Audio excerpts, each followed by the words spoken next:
Čaute, tu je Rišo a zdravím všetkých tiperov pri 5. kole našich videotypov chelsea.fc.sk. 5. kolo Premier League je rozdelené do dvoch hracích dní, zápas sa odohrajú v sobotu a v nedeľu. Prvým sobotnejším duelom je duel Blackburn s Arsenalom.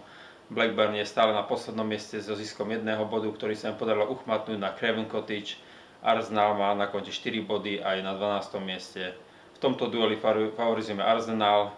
Do týmu by sa mal vrátiť Gervinho a tiež aj Song a myslíme si, že Arsenal zvíťazí 0-1. Ďalším sobotnejším zápasom je duel Aston Villa z Newcastle.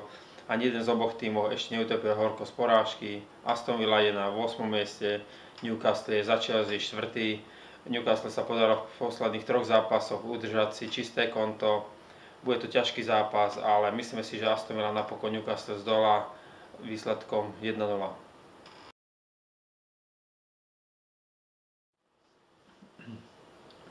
Ďalším sobotnejším zápasom je duel Boltonu s Norwichom. Bolton vstúpil do sezóny veľmi dobre v prvom zápase, keď zvíťazil na ihrisku nováčika Queen's Park Rangers 0-4. Žiaľ, potom prišli z prehry s Manchesterom United, s Manchesterom City a s Liverpoolom. Kanárici stále čakajú na svoje prvé víťazstvo. V tomto zápase je našim favoritom Bolton Wanderers a tipujeme, že vyhrajú nad Norwichom 2-0.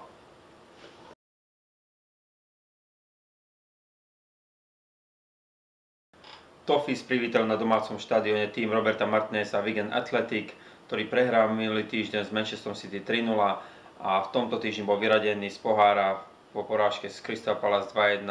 Everton stále čakajú na svoje víťazstvo a myslíme si, že v tomto zápase porazia Wigan. Náš tip je 1-0 pre Everton.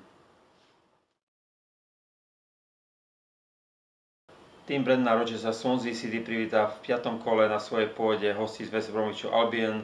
West Bromwich Albion zvíťazil v minulom kole na pôde Norwich 0-1. Naopak Swansea City prehrali na Emirates 1-0, keď obrovskú chybu urobil ich holandský brankár Verm. V tomto kole tipujeme opäť prekvapenie a víťazstvo hostí z West Bromwichu, ktoré má lepšie skúsenosti Premier League, a náš tip je 0-1.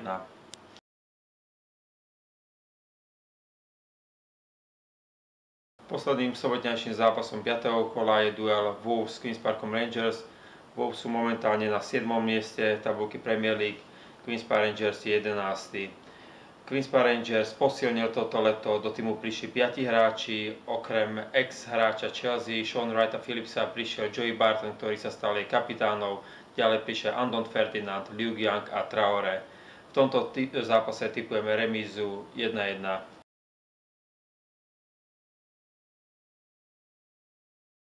Prvým obrovským zápasom nedeľného popoludňa je duel Tottenham Hotspurs a Liverpool FC.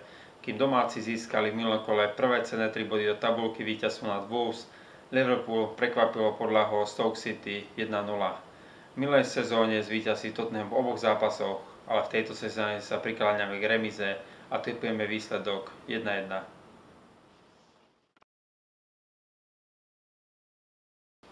Hostia z Manchesteru sú rozbehnutí.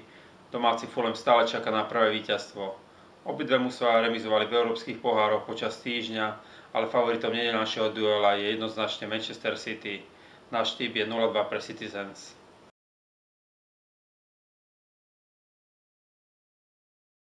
Zatiaľ čo domáce čierne mačky stále čakajú na svoje prvé víťazstvo, Stoke City majú na konte 2 a spolu s 2 remizami sú na 5. mieste tabulky Premier League. Minulý rok sa oba zápasy skončili víťazstvami domácich tímov, ale v tomto roku tipujeme remízu a dielbu bodov 2-2. Na záver tu máme zápas, na ktorý určite všetci čakáme, a je ním duel Manchester United a Chelsea FC. Náš tréner Portugalčan André Villas-Boas bude v nedeľu čeliť azda najťažšiemu ligovému súperovi, ktorý je vo výbornej forme, ale v zápasoch Big Four je možné úplne všetko. Náš tip je napísaný na kalendári. Ja som nezastaviteľný ako Didier Drogba, idem si po vás ako hosa po pohár. Keď nie tento rok, tak budúci. Nikto tam vonku nejde, ak tento cvok. Moje rímy sú húligani vo fanúškovských sektoroch. Kurva tam, koľko som vám už dal, 500 slov? Kto je pravý, kto má silu, kto má swag, ha? Kto má samý banger, track čo track, ha? Spirit, Velik, Liga majstrov.